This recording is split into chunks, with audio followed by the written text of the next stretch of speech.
વિદ્યાર્થી મિત્રો, આ છે માઇક્રોસ્કોપ અને આ છે ટેલિસ્કોપ.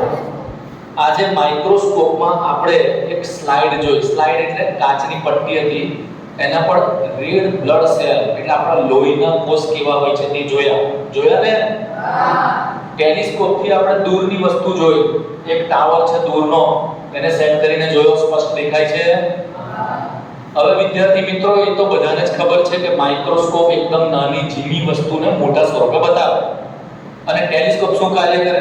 જે વસ્તુ બહુ દૂર છે એને સ્પષ્ટ બતાવે. બરાબર? પણ એક રહસ્ય જાણવા જેવું એ છે, આશ્ચર્યજનક, જે બહુ મજા આવે એવું છે કે કુદરતે આપણને કેટલી અદ્ભુત વસ્તુ આપી છે એ સમજવાની છે. હવે જોજો, તમે બરાબર અવલોકન કર્યું હોય તો માઇક્રોસ્કોપ પર જ્યારે આપણે લોહીના કોષ જોતા હતા, રેડ બ્લડ સેલ સ્લાઇડ પર, ત્યારે હું આ ફેરવતો હતો, આ બ્લેક કલરનો નોબ છે ફેરવતો હતો, એને સેટ કરતો હતો કે સ્પષ્ટ ઇમેજ, સ્પષ્ટ એનું જે ચિત્ર છે દેખાય. એવી રીતે ટેલિસ્કોપથી દૂરનો ટાવર જોતા હતા ત્યારે આને સેટ કરતો હતો ફેરવીને, વસ્તુ સ્પષ્ટ દેખાય એટલા માટે. એ આપણે શું સેટ કરીએ છીએ વિદ્યાર્થી મિત્રો? કેન્દ્ર લંબાઈ. તો કેન્દ્ર લંબાઈ એ એક એવું અંતર છે કે લેન્સ થી કેન્દ્ર લંબાઈ જેટલા અંતરે જ વસ્તુ સ્પષ્ટ દેખાય, નહીં તો કેન્દ્ર લંબાઈથી જુદું અંતર હોય તો વસ્તુ સ્પષ્ટ દેખાય નહીં. આવ્યું સમજમાં?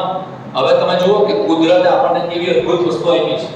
આપણી આંખમાં નેત્રમણી છે, જેને આપણે લેન્સ કહી શકીએ. એ લેન્સ જ્યારે આપણે દૂરની વસ્તુ જોઈએ તો એની જાતે પાતળો થઈ જાય. કેવો થઈ જાય? કેમ કે દૂરથી આવતા પ્રકાશને અવરોધ ઓછો નડે. કેવો નડે? એટલે એ પ્રકાશ નેત્ર પટલ સુધી પહોંચે અને સ્પષ્ટ પ્રતિબિંબ આપણા મગજ સુધી પહોંચે. આવ્યું સમજમાં? હવે જ્યારે આપણે નજીકની વસ્તુ જોઈએ ત્યારે આ જે નેત્રમણી છે એ કેવો થઈ જાય? જાડો.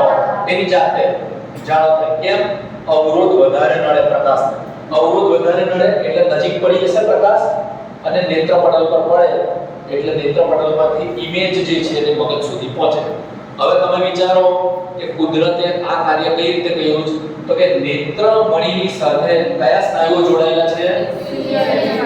સિલિયરી સ્નાયુઓ. એ જાતે પોતાનું આ કાર્ય કરે છે કે દૂરની વસ્તુ જોઈએ આપણે ત્યારે લેન્સને કેવો બનાવી દે? પાતળો.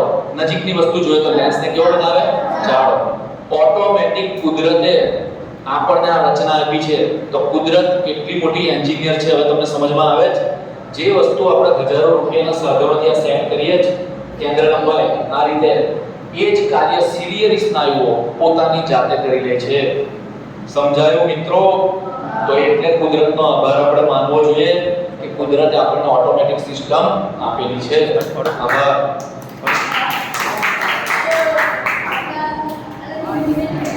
ચાલો ના